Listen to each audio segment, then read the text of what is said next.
You know, so you're there, and then you try and keep like arm length, a big arm distance, yeah? So that you wouldn't be touching him, a big arm distance.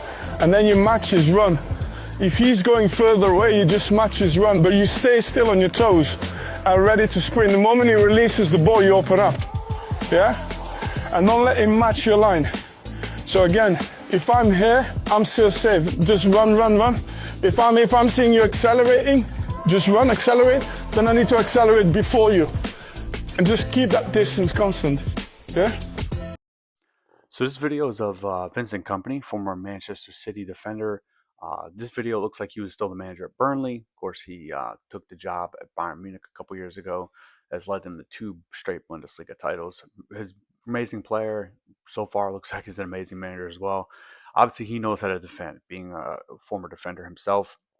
And just like the video I posted recently from an English football coach talking about keeping the opposing player at arm's length, right? Keeping that offensive player at arm's length.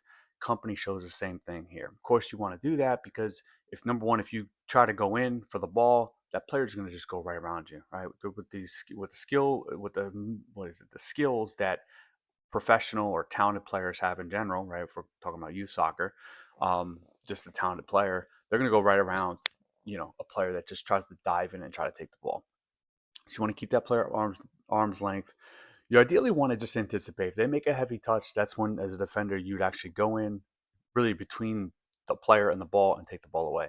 But in this video, Kompany's talking about just anticipating them sprinting, right? Because soccer is different speeds. You might be jogging, walking, whatever.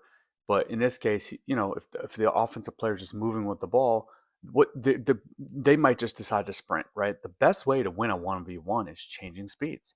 So if a player starts out real slow and then all of a sudden bursts with acceleration right up the field, it's a good way to get separation. So what he's telling the players here for Burnley is anticipate that. If you see, pretty much he's saying in the slightest, if you see them starting to accelerate, you accelerate quickly. Like you want to try to really accelerate before them to anticipate them. Because if you don't anticipate that acceleration, you will get beat. So great advice here from him. Again, keeping a player arms length away, right?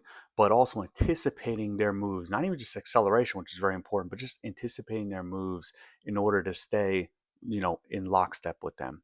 Anyway, just again, a great video. Wanted to post this and, share it with you guys.